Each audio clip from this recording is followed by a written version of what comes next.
आप मोदी जी को देखिए, मोदी जी देश के प्रधानमंत्री हैं, वो गुजरात के भी प्रधानमंत्री हैं, बंगाल के भी प्रधानमंत्री हैं और बिहार के भी प्रधानमंत्री हैं। जब मोदी जी कल परसों बंगाल गए, वहां पर उन्होंने मेट्रो का उद्घाटन किया। अभी 2 दिन के बाद वो गुजरात जाएंगे, वहां सेमीकंडक्टर के फैक्ट्री का उद्घाटन करेंगे। कल मोदी जी बिहार आए थे, उन्होंने यहां जूट मिल, चीनी मिल की बात नहीं की। यहां पर वो क्या बात कर रहे हैं, लालू का डर दिखा रहे हैं कि हमको वोट नहीं दोगे, भाजपा को वोट नहीं दोगे, जंगल राज आ जाएगा।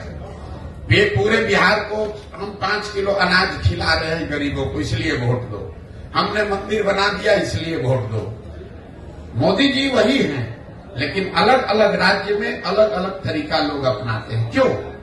क्योंकि उनको भी मालूम है कि बिहार में लोग पढ़ाई और रोजगार नहीं मांग रहे हैं। बिहार में लोग 5 किलो अनाज मांग रहे हैं, हिंदू मुसलमान मांग रहे हैं, जाति मांग रहे हैं। तो आपको जातिगत जनगणना मिला। जो चीज आप लोकतंत्र में मांगेंगे वही तो मिलेगा। हम लोग इस पर चिंता करते हैं कि वोट किसको दिया जाए। मेरी अपनी 20 वर्ष की समझ है कि किसको आप वोट देते हैं ये जरूरी नहीं है। ज्यादा महत्वपूर्ण है कि आप वोट किस बात के लिए देते हैं। एक और आपको आंकड़ा दे रहा हूं, जितने दक्षिण के राज्य हैं जो आज देश में आगे हैं, केरल, तमिलनाडु, कर्नाटक, आंध्र प्रदेश, तेलंगाना, कोई भी ऐसा राज्य नहीं है जहां एक व्यक्ति 10 वर्ष से ज्यादा मुख्यमंत्री लगातार रहा हो। लेकिन बिहार में आप देख लीजिए, 32 वर्ष से लालू नीतीश, इसके आगे हम लोग देखने को तैयार ही नहीं है। ये इसलिए है कि जाति धर्म के नाम पर बंधुआ मजदूरी हो गई, एक आदमी बन गया, अब वो और उसके बच्चे ही यहाँ पर आगे चलाते रहेंगे। तो नई हवा, नई सोच, नया प्रयास हो नहीं रहा है। इसलिए नहीं हो रहा है कि समाज उसके लिए वोट नहीं कर रहा है। तो जब तक आप समाज में ये सुधार नहीं लाएंगे कि मेरे भाई तुम पाकिस्तान और पुलवामा के लिए वोट दे रहे हो, जबकि तुम्हारे बच्चे जाकर गुजरात में, तमिलनाडु में मजदूरी कर रहे हैं, तो तुम्हारा भला कैसे होगा।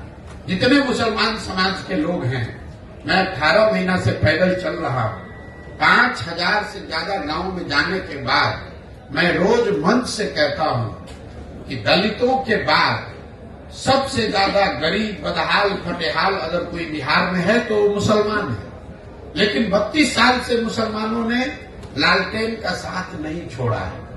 इस 32 साल में मुसलमानों ने कभी ये नहीं पूछा लालटेन से कि आप सड़क मंत्री हैं तेजस्वी जी, हमारे गांव में सड़क क्यों नहीं बना।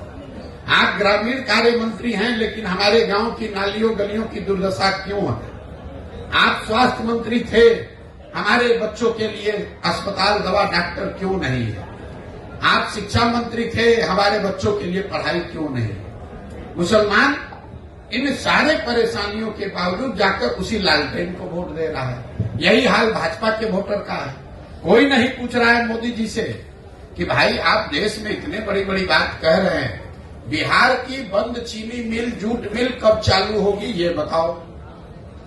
आप बताइए, देश में कौन ऐसा उद्योगपति है जिसको अगर मोदी जी ये कह दे कि तुमको बिहार में जाकर चीनी मिल लगाना है और उसका हिम्मत है कि वो कह दे कि नहीं लगाएंगे। फिर मोदी जी ने ये क्यों नहीं कहा?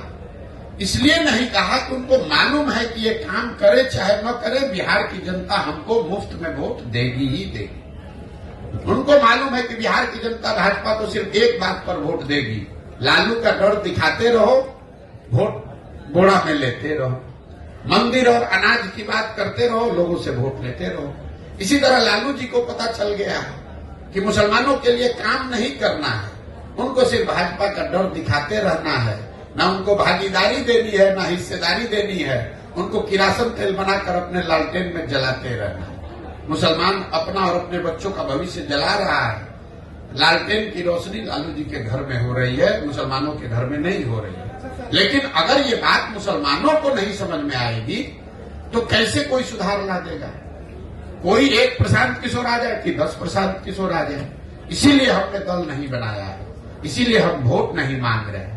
हम ये कह रहे हैं कि नहीं, पहले आप समझो, आप खड़े हो। अगर आप अपने बच्चों के लिए खड़े होगे तो प्रशांत किशोर आपकी मदद करेंगे। आपको लग रहा है कि हम कुछ नया काम कर रहे हैं। हम अपने दिमाग में वही काम कर रहे हैं जो पहले कर रहे थे। पहले मैं दलों को, नेताओं को सलाह देता था, उनको ये बताता था कि किस तरीके से संगठित होइए, किस तरह से अपने दल का गठन कीजिए, किस तरीके से चुनाव का प्रचार कीजिए, किन मुद्दों की बात कीजिए, कैसे भाषण दीजिए ताकि आप जीत कर आइए। काम अभी भी मैं वही कर रहा हूं और दलों और नेताओं को छोड़ दिया।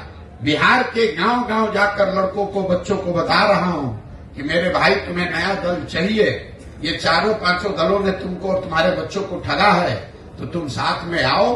पैसे की, व्यवस्था की, जाति की, चुनाव की चिंता प्रशांत किशोर पर, जनसुराज पर छोड़ दो। तुम साथ में आओ, एक नया दल, नया विकल्प बनाओ ताकि तुम्हारे और तुम्हारे बच्चों का आने वाला भविष्य बेहतर बने। विकल्प के अभाव में किसी की बंधुआ मजदूरी आपको न करनी पड़े, यही वो प्रयास है।